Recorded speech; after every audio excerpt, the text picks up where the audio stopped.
এত সুন্দর একটা দিন, কারণ আজকে হোলি।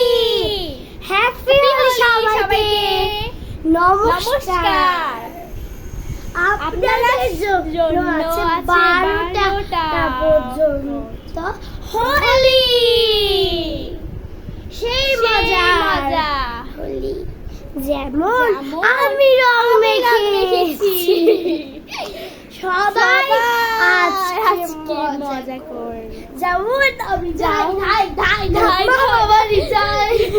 যেমন আমরা নাচবে ডাকনা, আপনারা খেলবেন, সাদি খেলবেন, কিন্তু আপনারা খেলবেন, অবশ্যই সাদে খেলবেন। সাদ না থাকে বাইরে খেলবেন, যদি বাইরেও না থাকে ঘরে খেলবে, যদি ঘরেও না থাকে খেলবেন না, এমনি রং মাখবে। সবাইকে শুভেচ্ছা পরিমাণ বাই বাই। না আমাদের অনেক কিছু আছে, দেখো আমি মেখেছি, বন্ধ কর। যেমন বাই বাই। সোজা আঙ্গুলে